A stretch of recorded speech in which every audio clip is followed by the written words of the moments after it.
you very much. I too am not Rodney Slater. But the last time I was in this room, I spoke on the stage with Rodney Slater. So that gives me a certain level of credence. It must. It's really a terrible irony that I'm up here with the 1986 report on the future of the South as my point of departure, because the gentleman who made that happen, along with President Clinton, is sitting right there. Governor Winter, would you stand, please?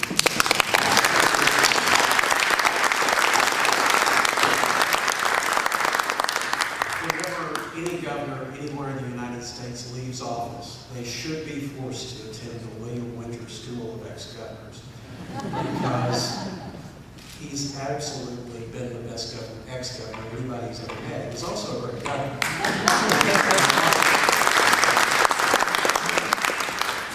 It's great to be at Little Rock. It'll be greater in just a few minutes when the sun gets a little bit further down over there. This is a really familiar cityscape to me. I failed to grow up here. I lived here from the age of 4, I think, to 18.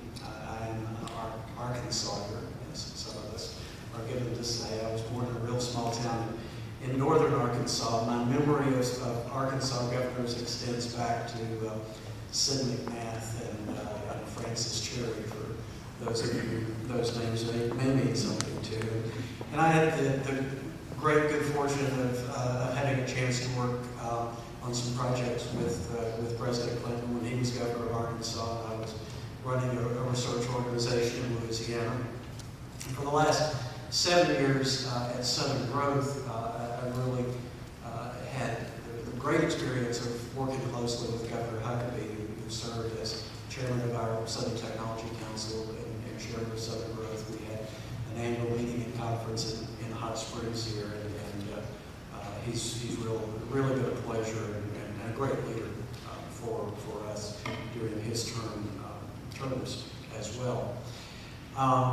So for all of those reasons and my affection for this place and how happy it makes me to look out here and see what's happening along the riverfront and knowing how long it has taken to get this far and how much it means to Little Rock in Arkansas, this is just great. Thanks for allowing me to be part of this. You heard a little bit about Southern Growth Policies Board and its structure, so I won't bore you further with that. I'm going to use some points in time to frame the things that I want to say. And I want to start in the early 70s, because that's really when the Southern Growth story started. And this may be apocryphal. I cannot swear that this happened, but it's been told often enough that it goes in the history books now, whether it actually happened or not. And that is that the Governor Terry Sanford of North Carolina, who was a wonderful visionary governor and leader, was on his way down to Atlanta to see Governor Jimmy Carter. And he was flying down there, and he got stuck in a holding pattern. Now, I know that's never happened to any of you, but, and it didn't happen to me today because I flew through Charlotte. But he got stuck in that holding pattern. It was a fairly clear day, so he was able to see below him, and he started looking at what was happening. And Atlanta was already in the midst of a big growth spurt, just blossoming in every direction without anything resembling planning or foresight or vision. It was just growing. And Governor Sanford thought, this is ugly. This is not working for us. We're getting the kind of growth that we always said we wanted, and we're not getting the benefit of that growth in the way that we hope to get it. It's not actually improving our quality of life in the way that it could. Maybe we ought to talk about that. So when he got off the plane and got downtown and saw Governor Carter, they had a conversation about that.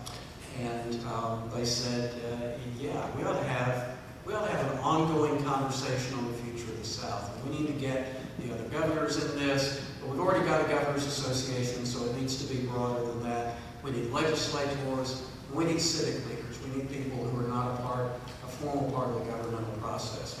So they created Southern Growth Policies Board in that image. And the first annual meeting of Southern Growth Policies Board was held in the Folk Center in northern Arkansas with Governor Bumpers hosting it. So our roots, although we've always been located from an office standpoint in North Carolina, our roots very much come back to Arkansas in some really important ways. A wonderful story that I heard recently, I think, illustrates the dynamic of conversations that were going on then among public leaders, and maybe why you needed a Southern Growth Policies Board at that point. And it was told to me by a gentleman who is the president of a small liberal arts college in Virginia. But 30-something years ago, he was chief of staff to a governor of Virginia who will stay nameless because of this story. Figured it out. And he said that governor was kind of resistant about what Southern Growth wanted to do. And that he was in the room when his governor and Governor Sanford had a long conversation about whether we needed to be thinking about new kinds of industries, new kinds of businesses, building from within, all of those kinds of things. And he said, I'm just not sure that Virginia needs that, because we have tobacco, we have furniture, and we have textiles. And those things are bulletproof. So I don't know why we would need to do that. Furniture, textiles, tobacco. Well, it seemed like it. You could build a pretty strong case that those things were bulletproof. But before I say anything else, let me just say that nothing is bulletproof. Nothing. Not anything that I'm going to suggest, not anything that any other speaker is going to suggest. Nothing is bulletproof. If this is about anything, it's about learning that lesson, and that lesson means we all have to be devoted to lifelong learning, to constantly looking for the next set of opportunities, constantly preparing ourselves for the next set of opportunities. And I could just sit down after that because that is the message. But I won't, because I have more notes. So I love that story, and of course it made me feel good about having the chance to work at Southern Growth Policies Board, which I pretty much do most days anyway, except when I'm stuck in a holding pattern in Atlanta, or having to spend the night because I missed the last plane. So among the things that Southern Growth began to do fairly early on was convene, at that time, what we called Commission for the Future of the South. And the first one was in 1974, and Governor Carter convened that one and published a report on the future. Good piece of work. Another one was done in 1980 with Governor Riley in South Carolina, leading that effort. Both of those were excellent pieces of work. Both of them helped a great deal, but neither of them captured anybody's imagination. Neither of them caught fire. Neither of them started being the way we talked about the region. But in 1986, when Governor Clinton was chairman of Southern Growth Policies Board, and he asked Governor Winter to chair the 1986 Commission on the Future of the South, magic began to happen. They convened a lot of meetings of the commission, had some really interesting people involved, very much a bipartisan effort with Republican governors just as involved. Very bright people leading the effort. Jesse White, my friend and colleague, who was executive director of Southern Growth at that point, doing yeoman service. And they listened to a lot of people around the South, got input from several hundred people. And Governor Clinton at some point said, it's not that we haven't made progress. It's not that we haven't done that. We've done some good things. But the reality is we're halfway home and a long way to go. And that became the credo, and that became the title of the report. We will sell you one, but it's off of our copying machine because there aren't any printed versions left of but that's what the report looked like in 1986. And it was more influential than any other work of its kind. It was discussed in the state houses and the legislatures. Everybody began measuring their own efforts in communities and in states around the South based on what this report was saying. Not only did it say important things, it said it particularly well.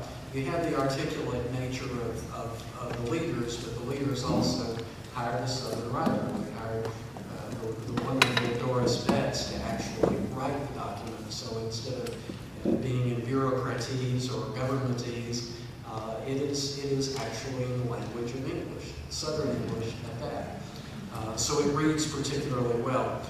There are wonderful photographs of a very young-looking Bill Clinton, Governor Winter, and others in the book. And it does really capture that sense of what it's about to be from the South, what it's about to have the kinds of hopes and dreams that we have, and the kinds of frustrations that we have. So what did that report end up talking about? The report was framed around 10 regional objectives. And in most of these, then Governor Clinton said he wanted to accomplish all of these by 1992. And the reason for that, I think, wasn't that he was planning on being president by 1992, though that worked out. I think it was just that there was another report on the future of the South. At that point, we were doing them every 6 years, and so he wanted all these things accomplished in time for the next report. Well, perhaps that was a little overambitious, but it was a good way to get things going. 10 regional objectives. Number 1, provide a nationally competitive education for all Southern students. Well, if Governor Winter is going to be involved in a project, I will lay you odds that the first recommendation on that project, whatever the subject was when we started, will be about education for good and sound reasons. Because a good education for all of our children, for all of our adults, is simply fundamental to everything else we will ever talk about. It is an absolutely necessary condition for economic prosperity. It's not sufficient. There's some other things too, but it's absolutely necessary. So did we do that? This is a question for you. Did we provide a nationally competitive education for all Southern students? Did we? Not yet. Not yet. We made some progress. We made more progress in some areas than others. But if we were writing this report today, we'd still say the same thing. We try to get better about how to get it done. We try to show better examples, but we wouldn't be there. Mobilize resources to eliminate adult functional illiteracy. That was number 2. For a while, we did a pretty good job of that. And in fact, you can trace some statewide efforts that were pretty effective directly to the release of the report. But then we seem to kind of lose our energy and lose our way, and we still have very, very large literacy issues. Number 3, prepare a flexible, globally competitive workforce. Working on the 2007 report on the future of the South right now. It's about the workforce. What do you think it's going to say? I think I can just take this. Prepare a flexible, globally competitive workforce. Our work is done. Yeah, it's still there. Moreover, it's a little unfair. This would always be there. Even if we've done a really good job, we'd still have to be talking about it because of that first point that I made. Nothing's bulletproof. You got to stay there. You have to keep going. You can't say that's enough. There's no degree that's enough. There's no certificate that's enough. We must continue to learn, and we must do that societally. What we did do during that period is we got pretty good at training, specific training. And if you talk to industry, whenever states have organized to prepare for a specific job because a specific industry is moving in, we do a pretty good job of that. What we have not done at all is prepare our citizens to be trained on their own and to move to that next level on their own and have the seamless structures between elementary and secondary education, community colleges, training institutes, etc., that you really need to make it easy for people to do that, easier for people to do that. Number 4, strengthen society as a whole by strengthening at-risk families. Well, we did welfare reform, and that was a good thing to move away from the welfare-based society. But did we do the other half? Did we help people build the bridge to prosperity who were at risk? I don't see anybody nodding their head this way. So that remains a challenge. Number 5, increase the economic development role of higher education. I can say pretty well that we have done that. I don't think we've done that as effectively as we want to. But wherever I go in the South, universities and community colleges are more involved in economic development than they were 20 years ago. So I can comfortably say, I can put a check by that and say we got substantially better. An area where we still have a lot of opportunities and where we can get much better. That's what the lessons say, that's what our experience is.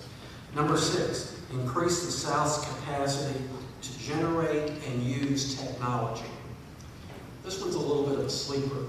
It's almost cheap because Southern Growth Policies Board at the time was in the process of forming the Southern Technology Council that was going to lead that conversation in the South. So this was a setup. There was an actual vehicle there to do something about it. And under Stu Rosenfeld's leadership, the council published a report 2 years later called Turning to Technology that was probably the single most influential document of its type in the United States in terms of encouraging a region to move forward in a specific way and providing the framework for that, the tools for that.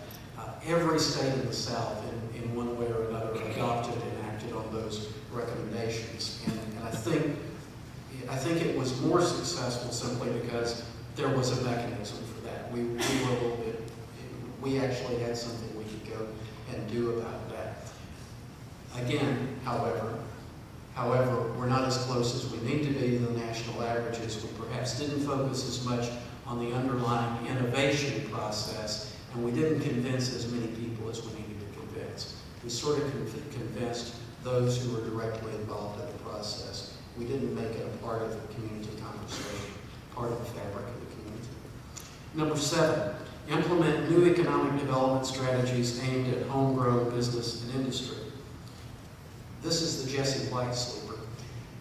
This would be Jess speaking directly through the document because he was among the first to see that the South was relying too heavily on industrial recruitment and not doing anywhere enough to build from within, to encourage entrepreneurs, to encourage home-owned businesses, to invent it here, build it here, grow it here. And that's what this set out to do. And yes, we have made progress. We are still behind the curve.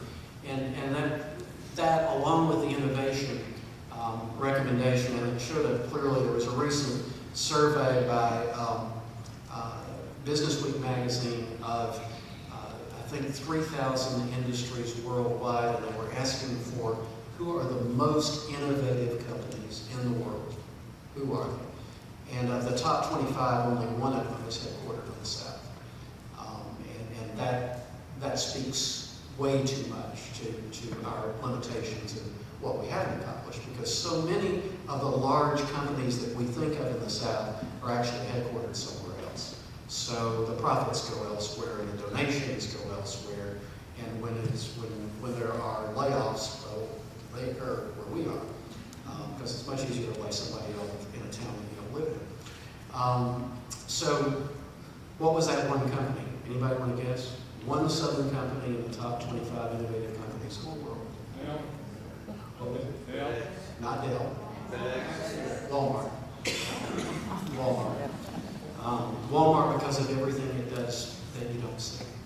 Walmart because of the remarkable innovation machine that it is from a marketing, inventory, and sales point of view. Walmart. Number 8, enhance the South house natural and cultural resources. Natural and cultural. On the natural side, I think that most southern states have done a continuing better job in developing state parks, managing cultural resources, that sort of thing, while the federal government has gone to sleep. Because we're not putting the money in managing federal resources. We're not maintaining the remarkable park system that we have. If you go look at what's happening to the Blue Ridge Parkway, which is a national treasure, for example, every year it gets less well kept. Every year there are fewer dollars for more people going through there.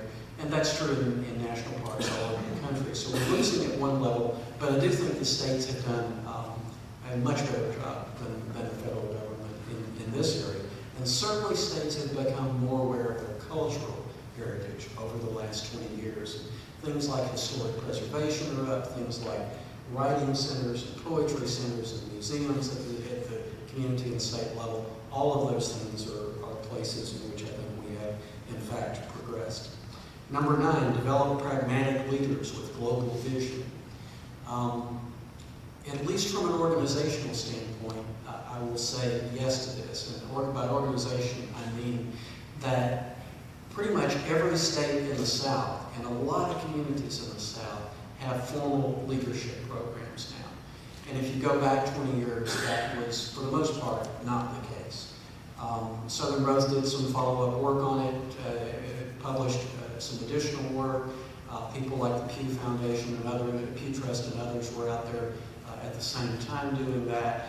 I don't know that I'm ready to say we see all the fruits of that yet. I don't know that I'm ready to say that our leaders are better than they were 20 years ago, but are we making the effort to train more people, to give more people the opportunity to be leaders? I think the answer to that is yes, and I at least give us high marks on effort for that.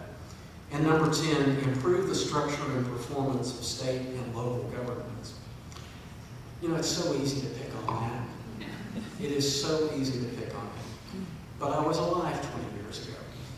And I have to tell you, I think state and local governments are better today than they were 20 years ago. I won't say that about every state and local government, but if I look at it across the board, I think we're actually a little better. Some of this may be the prejudice of having lived more than half of those years in Louisiana and knowing how bad things were.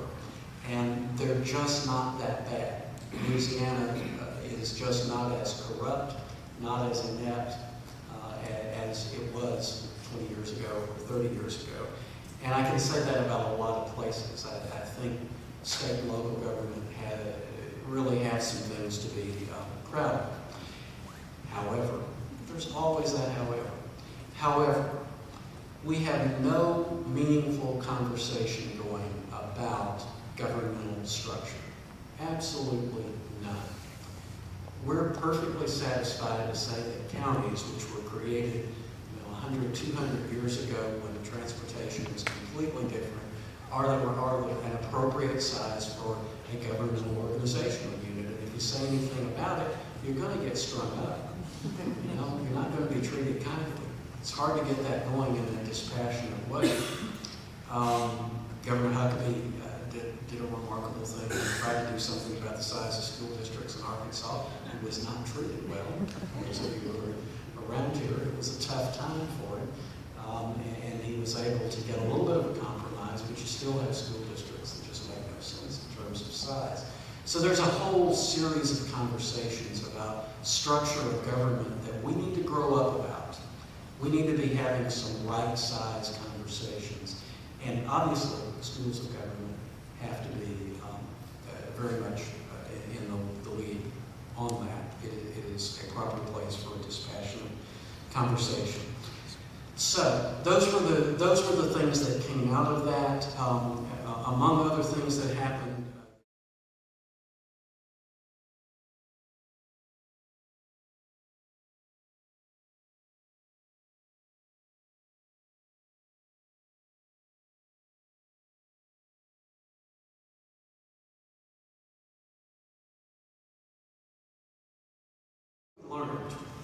One of the things we learned was that 6 years was too long in between reports, and we don't do that anymore. Some people accuse me of moving us in that direction just because my two predecessors were fired on the anniversary of the 6 years. But it's truly not the case.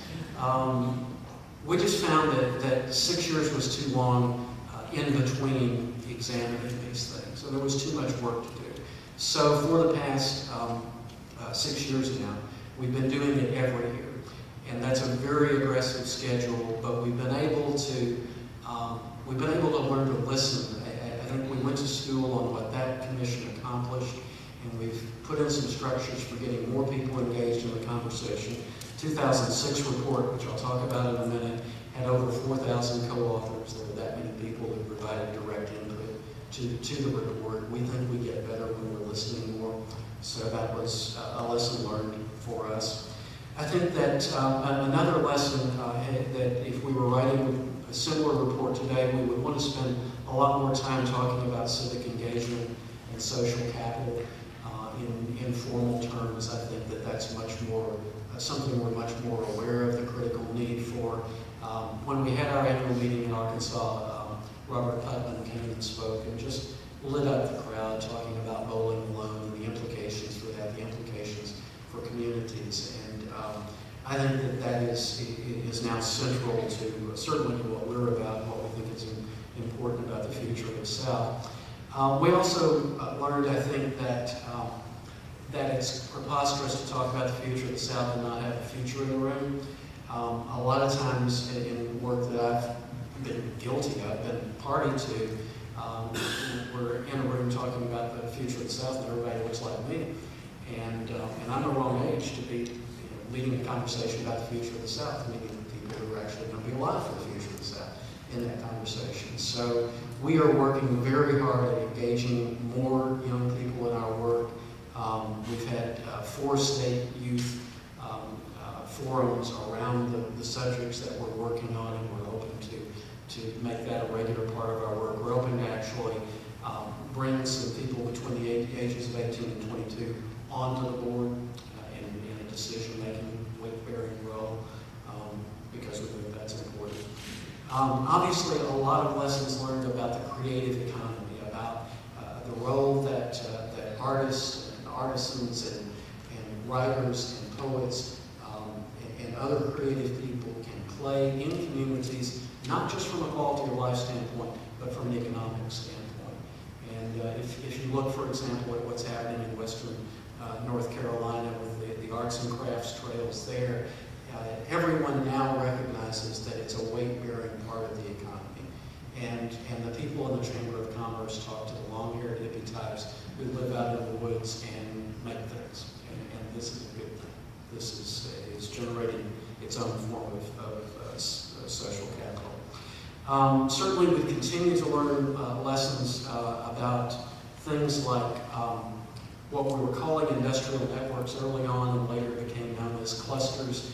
You won't find anything about that being discussed in 1986, and it became a central thing in economic development in the intervening years.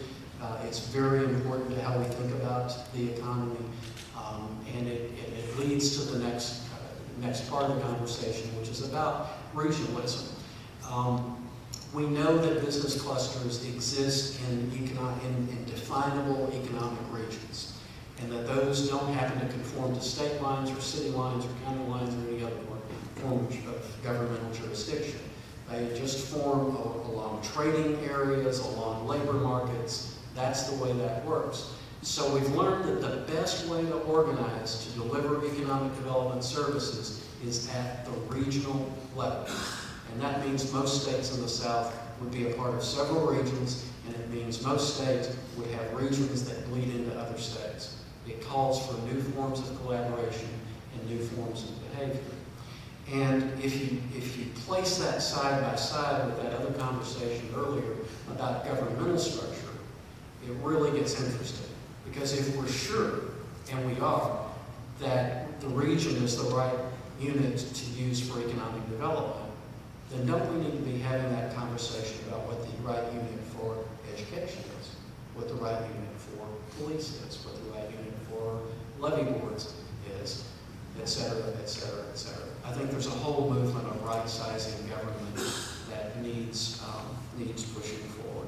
So clusters and regions became very central to what we're doing. And I think we're all just scratching the surface in regard to that. And all of this comes at an interesting time because we keep electing people who don't believe in government. We keep electing people who tell us that government is a bad thing and they want to run it. I'm a little baffled by that. Why do you want to run it if it's such a bad thing? I think we've forgotten and we've let go of the reality that government's just us. It's just how we organize to get some stuff done. That's all it is. It's all it can be. It's not something apart. If we point to it as the root of evil, we are pointing to ourselves. And I think that's an important, again, lesson that we've begun to learn over the course of time. I'll close with a few remarks, a few remarks about the latest piece of work and where it's taking us. And it's called Innovation with a Southern Accent. This is the 2006 report on the future of the South. And we were trying to build on 20 years of good work here and take it somewhere where it hadn't been.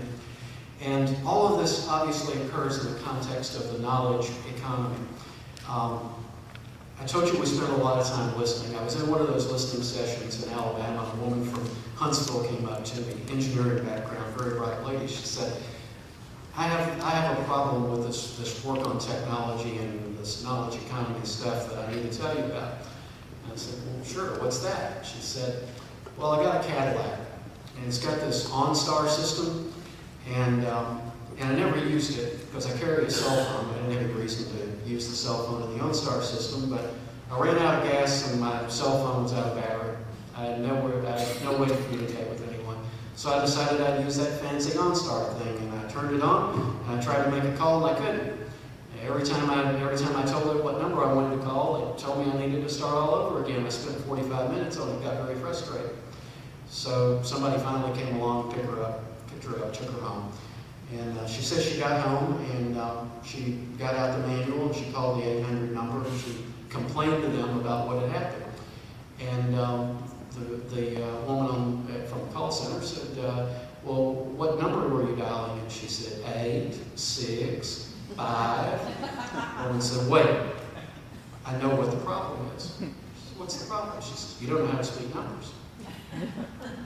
What do you mean I don't know how to speak numbers? Well, you're saying the number's wrong, but it's okay. We have a number school that we can send you to. You can call this number online, and they'll explain to you how to say 865. So she did, not happily, but she did. And she said she learned to pronounce 8 so that her OnStar system would work, but she never could get it to understand 6. So she said, what we need is innovation with a Southern accent. So we stole that as the title of the report. And the report is organized around 3 things, and I'll leave you with this. That if we're going to succeed in the knowledge economy, ignorance is not a particularly good platform. That's number 1. And that if it's not a good platform, then we need to think seriously about policies and how to measure our efforts and how to get really good at things in 3 areas, because knowledge is used this way. Number 1, in every community in the South, in every region in the South, in every state in the South, we need to be serious about creating new knowledge. We need more of it. We need more inventions, we need more solutions, we need more poems, we need more fiction, we need more paintings, we need more photography. We need knowledge brought into the world by Southerners. It's a good thing. Number 2, we need to accumulate and share that knowledge. That's the educational system at every level. It's every library, it's every database, it's every museum. Any way, any entity that accumulates and shares knowledge is central to this process, and we need more of it, and we need it to operate 3, we need to apply that knowledge more effectively, because that's how we make money. Apply that knowledge. If we make money, we at least have a chance for a higher quality of life. It's how we create wealth. If you think about it, there are very limited ways in which you can actually increase the wealth in your community or your region. The government won't give you a printing press. I think that's selfish of them, but they won't. So you have to do it some other way. So no matter where you draw the line for the region that you're going to define, it works this way. If you're going to increase the wealth in that region, you must sell goods and services outside that region, and you must import cash into that region. And to do it really well, you have to increase your gross profit, your community gross profit. Every business has to be able to make more money. How does it do that? Technology and innovation. Innovation is the process of adding value. It's the process of increasing gross profit. It's why it's important to economic development. Not because it's some romantic idea, not because it's a fancy word, because it's the key to increasing your gross profit, which is in turn the key to increasing wealth in our communities and in the bank accounts of Southerners.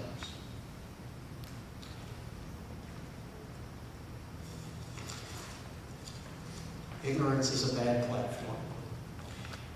If you read mythology, you know that Daedalus and Icarus had this little adventure with wings and with a labyrinth.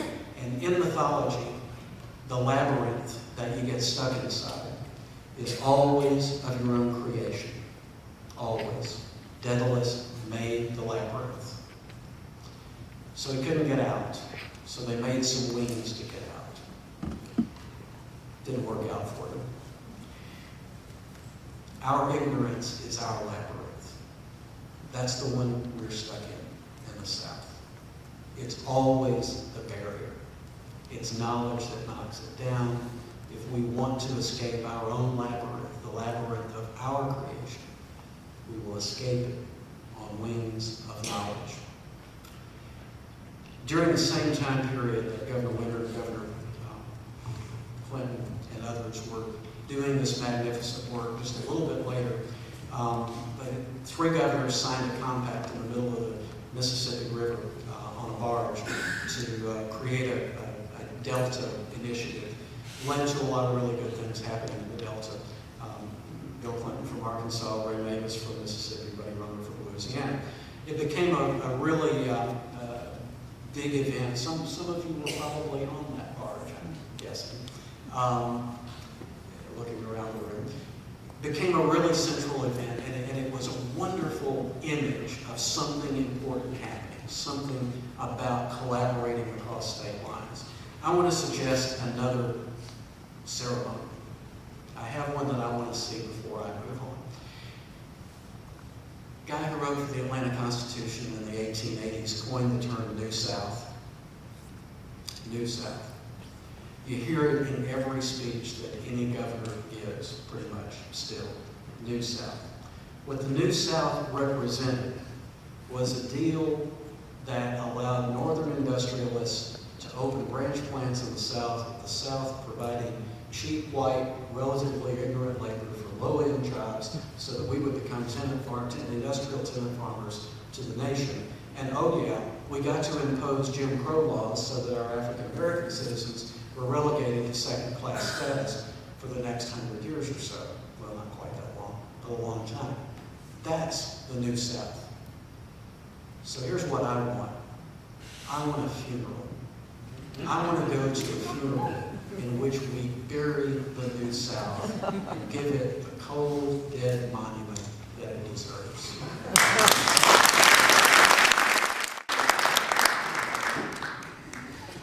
Governor Wayne Winter has, of course, long been associated with discussions of the future of the South.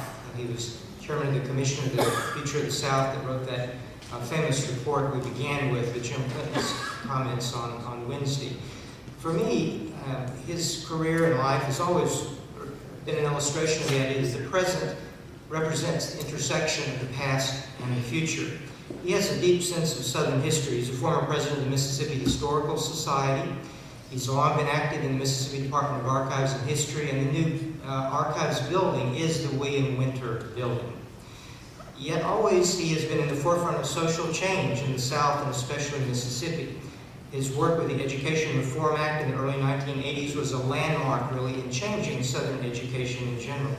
His interest in education reflected a sense of the South's future that has been as deep as his sense of the Southern past. The University of Mississippi has recently established the William Winter Institute for Racial Reconciliation, and that institute provides him another opportunity to mentor another generation of students and others. He has been supportive and constructive of our Future of the South initiative. Every year we have done it, and we're grateful for that. I bring to your attention his new book, The Measure of Our Days, that has been mentioned before, a collection of his writings, selected and edited by Andy Mullins. It's a wonderful distillation of his thinking about the South. It gives me great pleasure to introduce Governor William Winter.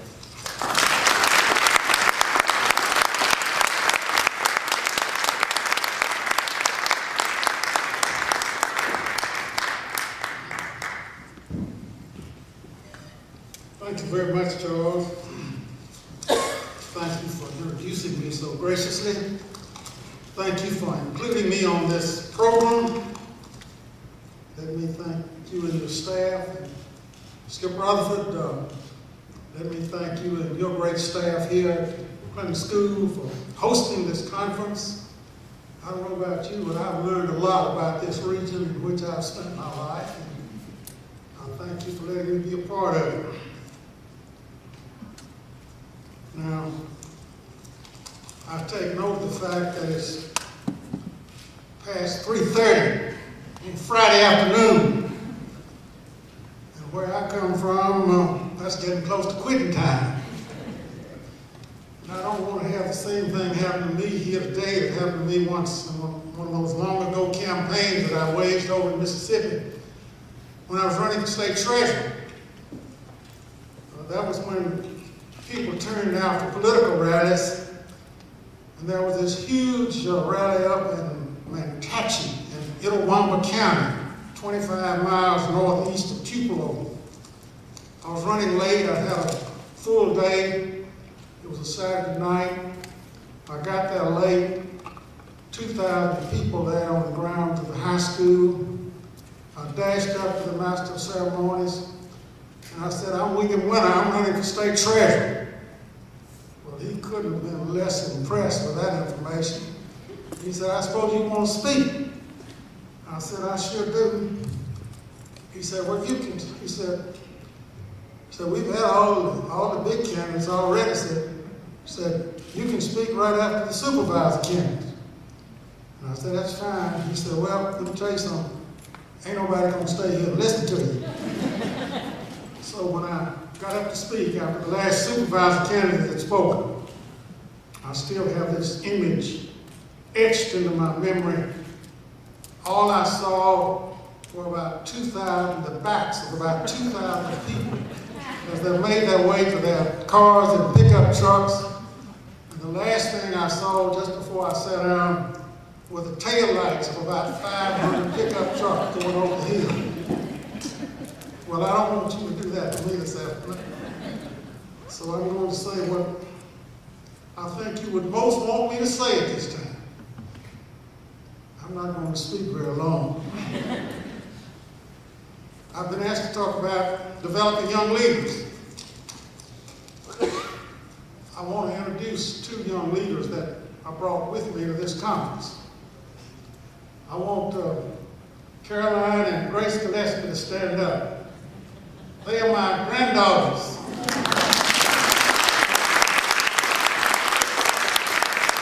Honor students at Oxford High School.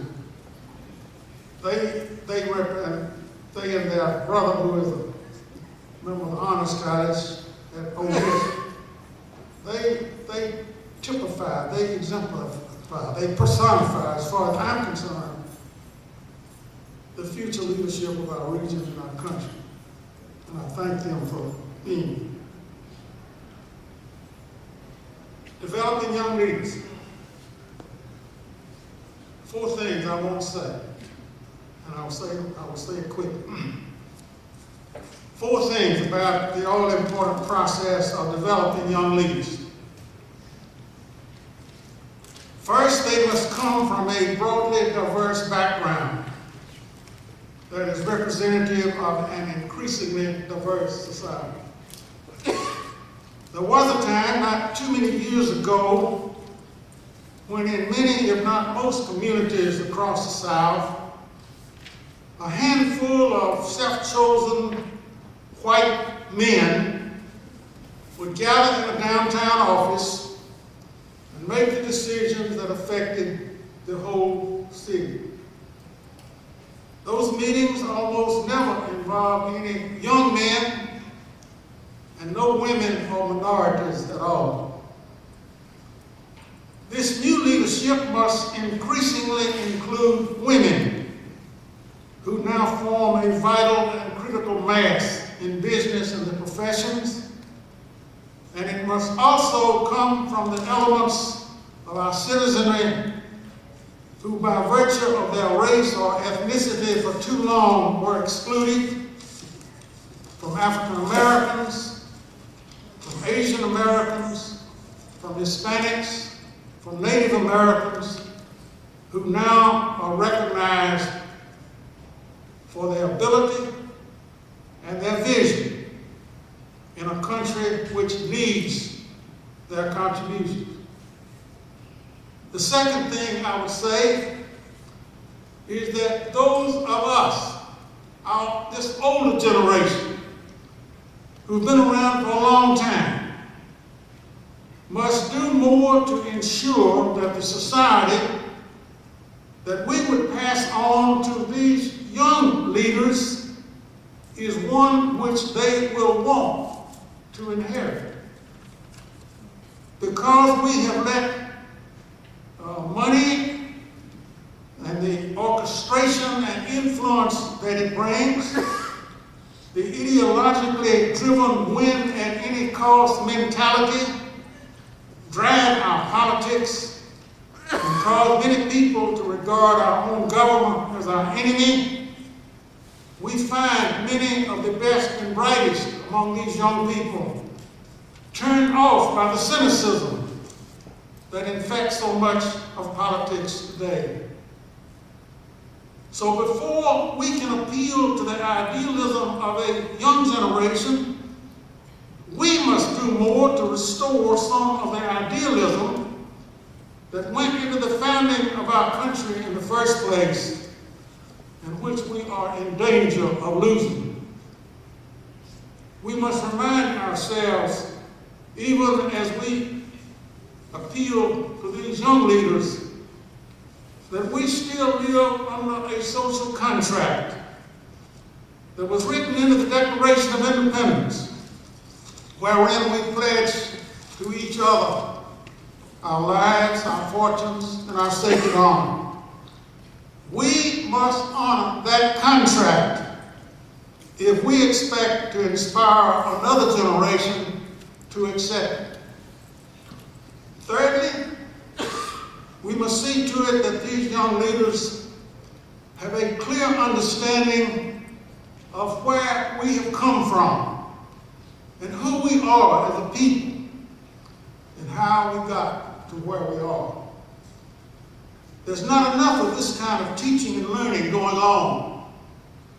Too many of our most able and promising young men and women have only a passing acquaintance with the events and heroes who shaped our history.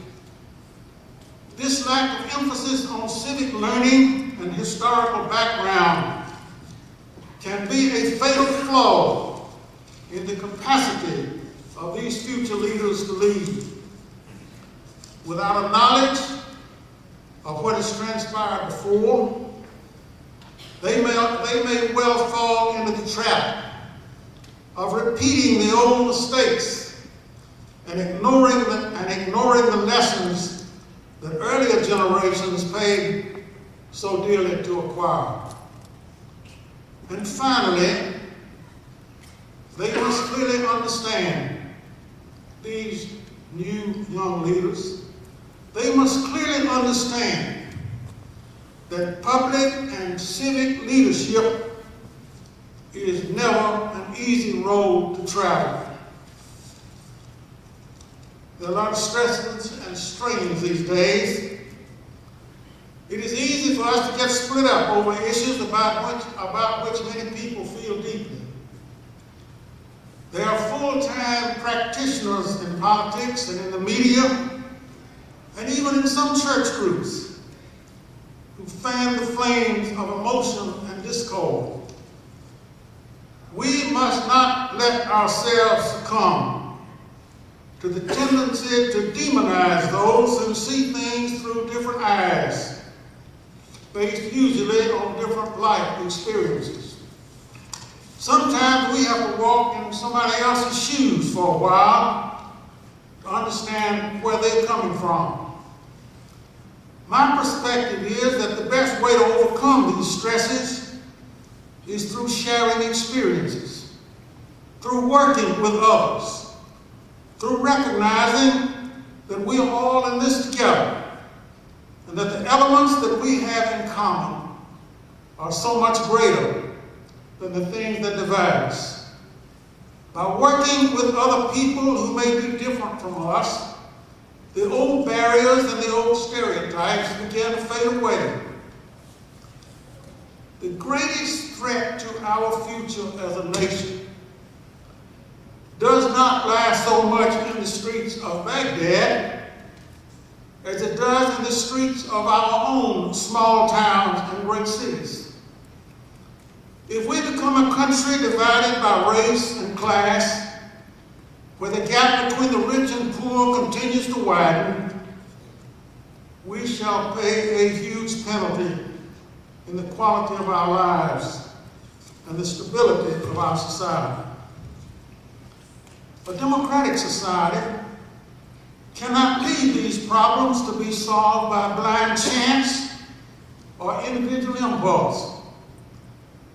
We must develop leaders who can provide that vision. And all of us must be involved with them in helping create more knowledgeable and informed public opinion that will be able to stand up to the demagogues and the political hucksters.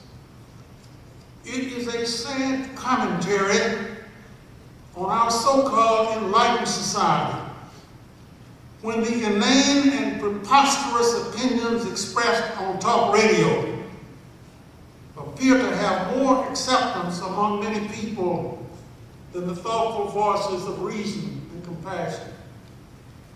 All of us must work to provide those voices, and we must develop leaders willing to speak out against bigotry and intolerance. We must seek to find worth in every person. That is how we pay our dues for the privilege of living in a free society. That is how we can pass on to the next generation a better country than the one we inherited.